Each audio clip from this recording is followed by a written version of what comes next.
Ever since I remember, there have been indie games wearing their inspirations on their sleeves. And there's nothing really wrong with that, mind you. Freedom Planet and Spark the Electric Jester are clearly inspired by Sonic the Hedgehog. Axiom Verge has big Metroid vibes, and Pizza Tower is basically Wario Land 4 on adrenaline. In that context, I say this with the utmost respect and admiration. Paper Perjury is Ace Attorney in all but name.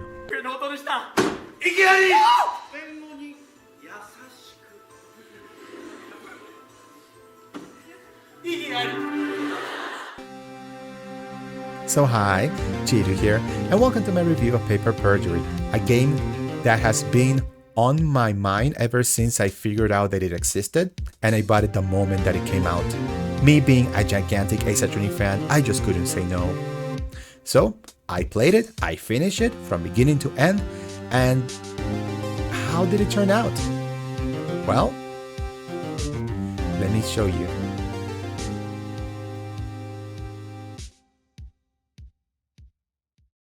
In Paper Perjury, you play as Justina Smith, a recently hired police clerk who on her first day discovers a discrepancy in the witness statement of a pending case and rushes to the detective in charge to explain, who then invites her to participate in the ongoing interrogation. Despite Justina's inexperience and the fact that she's not actually a cop, she manages to uncover the truth of the case. Some shenanigans later, she is, not quite willingly, playing detective alongside Ernest Hunt, the previously mentioned detective, and Sophie Swift, a rookie detective with confidence issues who grows in her skills thanks to Justina.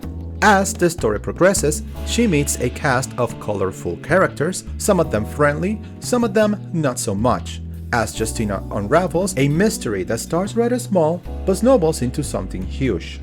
I do not want to give too much about the game's story because, spoilers, but considering how adventure games like this live and die by their stories, I can say that the story was carefully crafted and it shows. The characters are likable, the mysteries are interesting, and the interactions are done well. In terms of visuals, I am conflicted. On one side, the characters are expressive and well animated, emulating the limited animation of the Ace Attorney games well. On the other, characters don't really have this wild and wacky design about them. Like, the wildest looking character is the magician in Case 3, but she isn't really out there, all things considered. On one hand, you explore many different locales like a mansion, an orphanage, and a glassware store, and on the other, the pixel aesthetic kinda mucks up the eye candy. Nothing against pixels, but this game looks like it's trying to match the Nintendo DS's resolution. All in all, I respect the game's graphics, even if they're not the most appealing. But there is one thing about the game's presentation that really irks me, and that's the lack of proper scene transitions. Something as simple as a fade to black or a fade from black would do wonders in making scene transitions much less jarring. I do have to ask, was the lack of such flourishes a limitation of the engine? The music, on the other hand, I have no complaints about. The moments are accompanied by suitable music that complements the scene nicely, from goofier moments with certain characters to the more tense moments of investigations and deducing the truth. The composer knew what they were doing when crafting the soundtrack.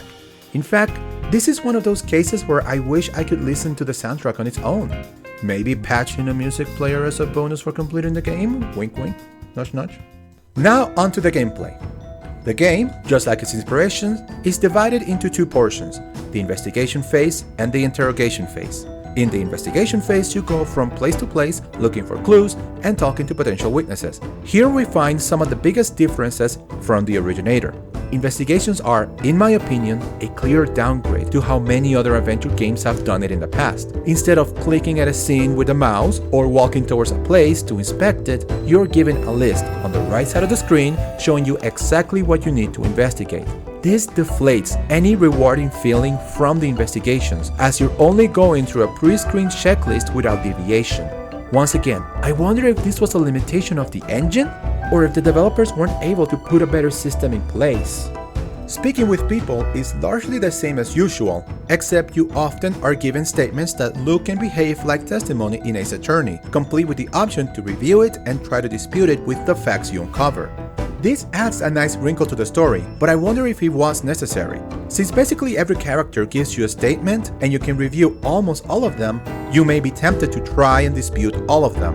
but you don't need to, which leads to many dead ends that could potentially frustrate a player. So we have on one hand an investigation that is too hand-holdy, and on the other, a statement system that tends to throw you to the wolves.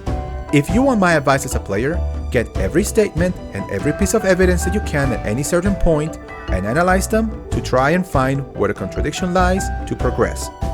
And by the way, the summary tab is your friend. Use it. The interrogation phase moves you to the police station interrogation room, where you take on your likely suspect and, with the exception of case 1, their lawyer.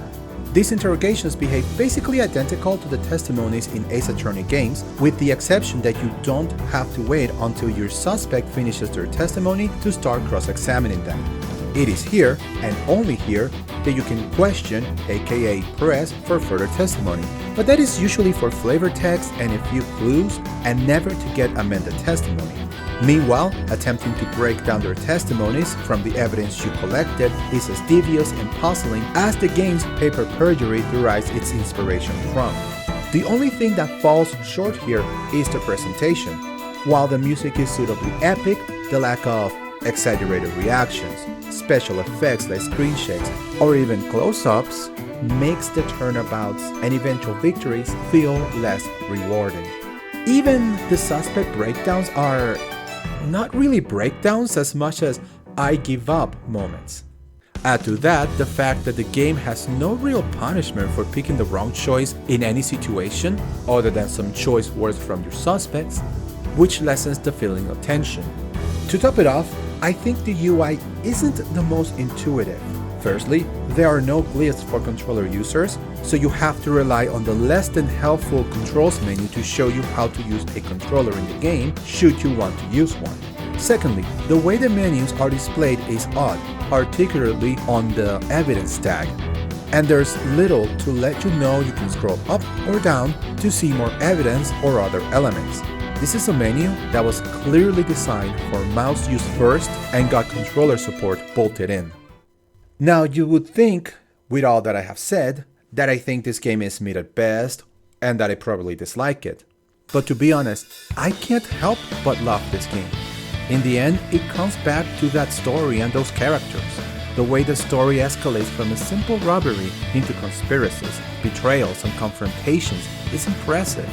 The way the characters remain likable and have hidden depths is relatable.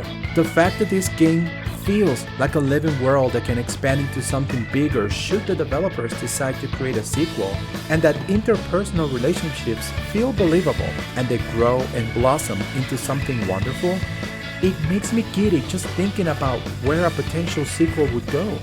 For me, as a fan of the Ace Attorney series since 2008, I can overlook the flaws in this game because the story, the driving force of this experience, is good enough to get me through to the end.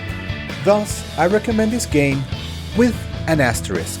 If you're an avid Ace Attorney fan like me, who can't wait for the next Ace Attorney game, who has bought every game, including the compilations, and played them 5 times over already, you will find something to love in here. If you are more of a casual fan and think the flaws I presented are a bridge too far, you may want to wait for a sale.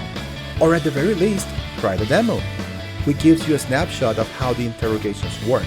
But for $20, I think it's worth it. Thank you for watching my review of Paper Perjury. This has been Chiru, wishing you a wonderful, fantastic day.